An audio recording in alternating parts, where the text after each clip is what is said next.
हरे कृष्णा। भीष्म पंचक व्रत का हिंदू धर्म में बड़ा महत्व है। पुराणों तथा हिंदू धर्म ग्रंथों में कार्तिक माह में भीष्म पंचक व्रत का विशेष महत्व कहा गया है। यह व्रत कार्तिक माह में शुक्ल पक्ष की एकादशी से आरंभ होता है तथा पूर्णिमा तक चलता है।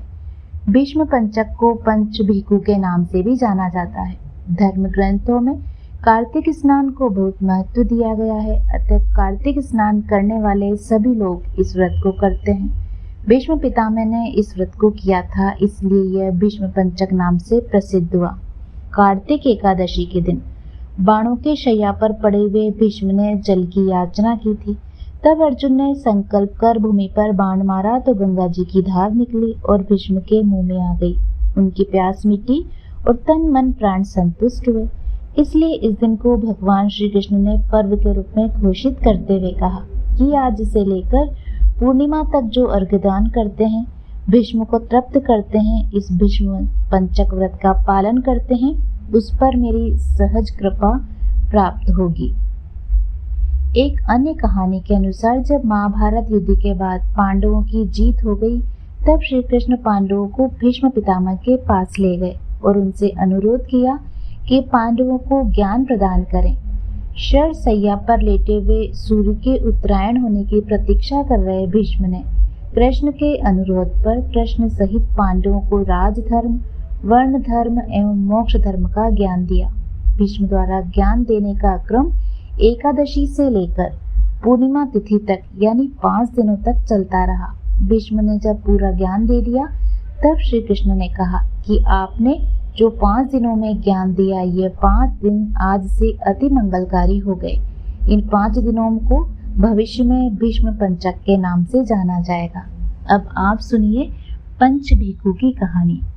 किसी गांव में एक साहूकार था। उसका एक बेटा व बहू थे। बहू कार्तिक माह में रोज सवेरे उठकर स्नान के लिए जाती। सुबह जाते समय वह किसी भी पराये पुरुष का मुंह नहीं देखती थी। एक राजा का बेटा भी सुबह सवेरे गंगा स्नान के लिए जाता था। वह भी हैरान होता था कि मैं इतनी जल्दी उठता हूँ स्नान के लिए, लेकिन कोई भी मुझसे जल्दी उठकर नहा लेता है। वह कौन है? कार्तिक माह के 5 दिन बचे थे। एक दिन साहूकार की बहू तो स्नान करके वापस जा रही थी।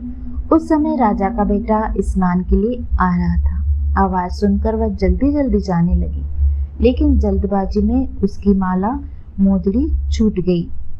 राजा के बेटे ने उसकी माला मोजड़ी उठा ली और सोचने लगा कि जिस स्त्री की यह माला मोजड़ी इतनी सुंदर है, वह स्त्री कितनी सुंदर होगी। उसने पूरे गांव में मुनादी करवा दी कि जिसकी यह माला मोजड़ी है वह 5 रात मेरे पास आएगी। साहूकार के बेटे की बहू ने कहलवा दिया कि मैं 5 रात आऊंगी, लेकिन किसी को साख भरने बैठा देना। राजा के बेटे ने एक तोते को पिंजरे में बंद कर गंगा किनारे पेड़ पर टांग दिया। बहू सुबह के समय आई, पहली पेड़ी पर पैर रखा और बोली, हे कार्तिक के ठाकुर राय दामोदर, 5 पांडु, छठे नारायण, भीकम राजा, उस पापी को नींद आ जाए। राजा के बेटे को नींद आ गई। बहू नहा धोकर चलने लगी तो तोते से बोली, सुआ सुआ तेरे गल डालूंगी हीरा, मेरी साग भरियो वीरा। सुआ बोला कि कोई वीर भी साग भरता है क्या? वह फिर बोली, सुआ सुआ सुबह तेरे पग घालूंगी नेवर, साग भरियो मेरे देवर। सुआ ने कहा, ठीक है भाभी, मैं तेरी साग भरूंगा। वह तो कहकर चली गई। राजा का बेटा हड़बड़ाकर उठा और सुआ से पूछा, सुआ सुआ वह आई थी? कैसी थी? सुआ बोला, आभा की सी बिजली, होली की सी झल, केला की सी कामिनी और गुलाब का सरंग। अगले दिन राजा के बेटे ने सोचा कि आज मैं अपनी उंगली में चीरा लगाऊंगा, इससे मुझे नींद नहीं आएगी। और अगले दिन राजकुमार उंगली चीर कर लेट गया। वह आई और भगवान से उसी तरह प्रार्थना करने लगी और राजकुमार को फिर नींद आ गई। वह स्नान करके फिर वापस चली गई। सुबह राजकुमार ने तोते से फिर पूछा और उसने वही सारी बातें दोहराई। अब राजकुमार बोला कि मैं आज रात को आंखों में मिर्ची डालकर बैठूंगा। रात को वह मिर्ची डालकर बैठ गया। बहू फिर आई और प्रार्थना की, जिससे उसे फिर से नींद आ गई। राजकुमार ने तोते से बहू के आने की बात पूछी तो उसने बता दी।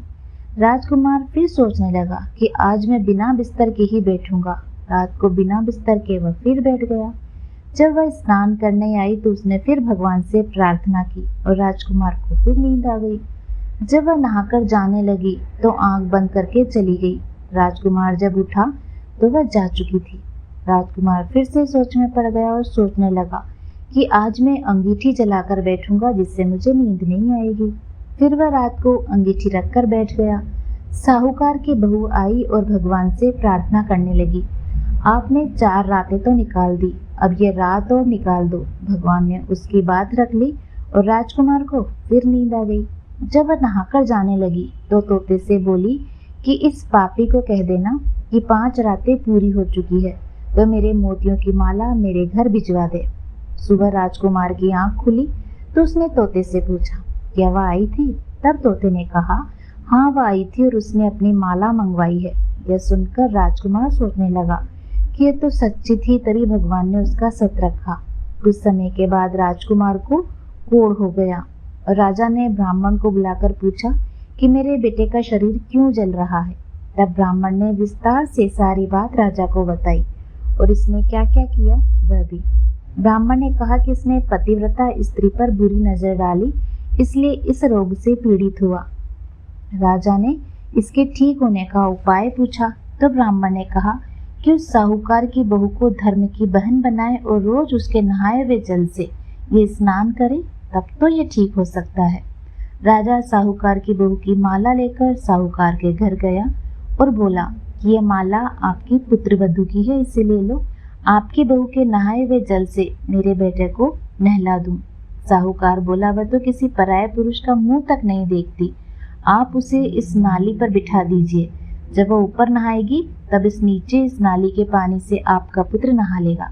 राजकुमार ने ऐसा ही किया और कुछ समय बाद उसका शरीर चंदन सा हो गया। हे पंचभीखु देवता, जिसे साहूकार की पुत्रवधू का सत रखा वैसे सभी का रखना। पंचभीखु का गीत। पूनो नाई पड़वा नाई, 5 रतन पंच तीरथ, पंचभीकम नहाई, 1 टका मेरी गांठ में सुनियो रघुराई।